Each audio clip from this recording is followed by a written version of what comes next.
Hello everyone, स्वागत है आपका आरजे क्लासेस के अंदर।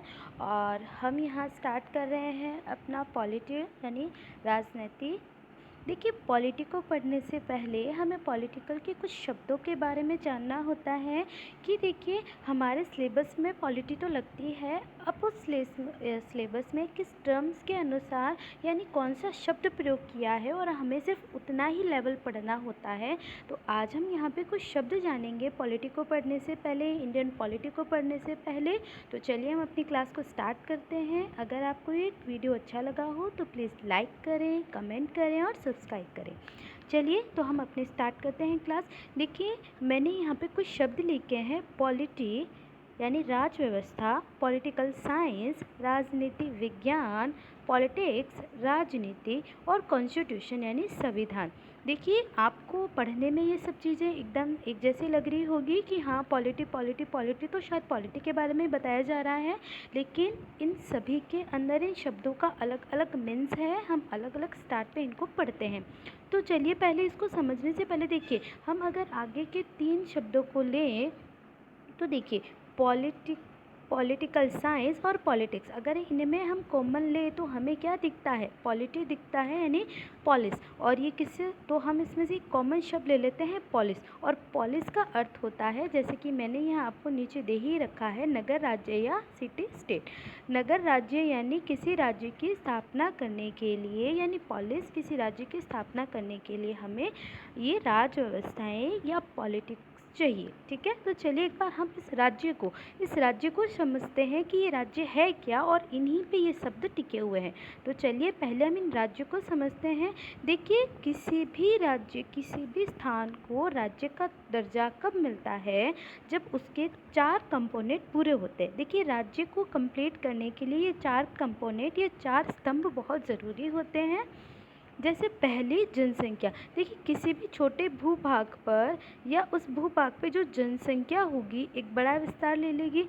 अब इस जनसंख्या को क्षेत्रफल चाहिएगा। जैसे हम भारत की जनसंख्या जिस क्षेत्रफल पे बनी हुई है, ठीक है, फिर वहाँ पे चाहिएगी सरकार कि इतने बड़े भूभाग और इस जनसंख्या को सरकार के माध्यम से चलाया जाएगा। और फिर चाहिएगी संप्रभुता, यानी कि इस क्षेत्र पे जो सरकार चल रही है बस उसी की संप्रभुता, यानी कि ना तो उस पर बाहर से भी किसी भी प्रकार का दबाव होगा, ना ही कोई उसे दबा पाएगा, ऐसी संप्रभुता। तो ये 4 कंपोनेंट जहाँ भी होंगे उस स्थान को हम राज्य का दर्जा देते हैं। ठीक है, क्लियर हुआ? क्योंकि हमने पॉलिस लिया है और पॉलिस का हमारा नगर या राज्य शब्द क्लियर होता है। तो जहाँ भी ये 4 कंपोनेंट होते हैं वहाँ हम उसे राज्य का दर्जा देते हैं। ठीक है, तो देखिए हम इसको थोड़ा सा अब समझिए कि देखिए, जहाँ राज्य का हमने दर्जा दे दिया तो जिस राज्य में कौन सी व्यवस्था है उसका अध्ययन करना, यानी वहाँ पे लोकतंत्र है, वहाँ पे अगर हम कहेंगे तो राजतंत्र है या अधिनायक तंत्र है, संसदात्मक व्यवस्था है, अधिशात्मक व्यवस्था है, एकात्मक व्यवस्था है, ऐसी कौन सी व्यवस्था है उसका अध्ययन जहाँ पे किया जाता है हम उसे राज व्यवस्था के नाम से जानते हैं। ठीक है, क्लियर हुआ? तो हम उसे राज व्यवस्था के बारे में जानते हैं, यानी जिस राज्य में व्यवस्थाएं कौन कौन सी है उसके बारे में बताना ही, उसके बारे में अध्ययन करना ही राज व्यवस्थाओं के अंदर आता है। ठीक है, तो हमारा पहला जो शब्द है वो हमने समझ लिया कि राज व्यवस्था किसे कहते हैं। देखिए, मैंने यहाँ दे भी रखा है, अधिशात्मक व्यवस्था, संघात्मक व्यवस्था, एकात्मक व्यवस्था, संसदात्मक व्यवस्था, कौन सी व्यवस्था है उसका अध्ययन हम राज व्यवस्था में करते हैं। चलिए अब हम अपना सेकंड जो है उसके बारे में पढ़ते हैं कि सेकंड जो मीनिंग है उस क्या मीन्स है उसका। देखिए, राजनैतिक विज्ञान या पॉलिटिकल साइंस। देखिए, जो संस्थाएं हमने, देखिए राज व्यवस्था में हमने संस्थाएं पढ़ी, अब इन संस्थाओं में कौन सी अच्छी है कौन सी बुरी है, उसके अंदर क्या लक्षण है, यानी उसका एक विज्ञान के रूप में रिसर्च करना और फिर उसके निष्कर्ष निकालना, ये सारे काम राजनीतिक विज्ञान में किए जाते हैं। ठीक है, तो राजनीतिक विज्ञान में हम देखते हैं जैसे अरस्तुवाद या हम कहते हैं प्लेटोवाद, तो ये जितने भी हुए हैं वो कैसे हैं, उनमें क्या बताया गया है, इन सभी की चर्चा हम जहाँ करेंगे वो कहलाता है राजनीतिक विज्ञान। अब देखिए, राजनीति की अगर हम बात करें तो वर्तमान स्थिति में उस समय उस स्थान पर किस प्रकार की राजनीति है, किस प्रकार की सरकार है, वो कैसे काम करती है, ये हम पॉलिटिक्स में जानते हैं कि वहाँ पे अभी चुनाव हुए हैं तो कैसे हुए हैं, क्या रिज़ल्ट आया है।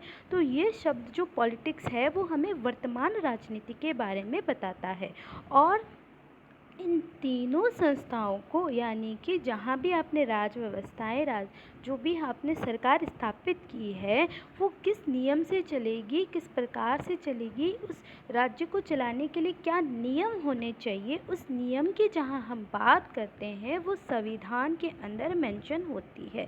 ठीक है, यानी ये देश इस नियम के आधार पे चलेगा, सभी सरकार को प्लस जनता को भी कुछ अधिकार दिए जाएंगे, कुछ कर्तव्य होंगे, सभी को समान रूप से वहाँ पे माना जाएगा। ये सभी नियम जहाँ लिखे होते हैं, एग्जैक्ट रूप में मेंशन होते हैं, हम उसे संविधान कहते हैं।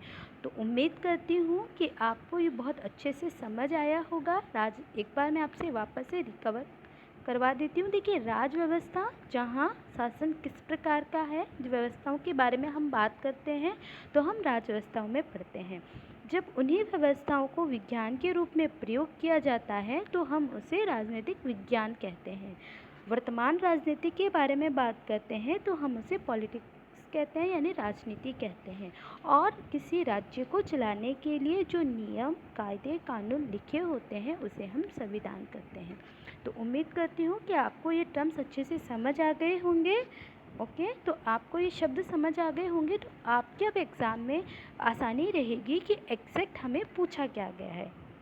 अगर आपको ये वीडियो पसंद आया हो तो लाइक कीजिएगा, कमेंट कीजिएगा, सब्सक्राइब कीजिएगा। ओके, मिलते हैं हम अपनी नेक्स्ट क्लास में। Thank you.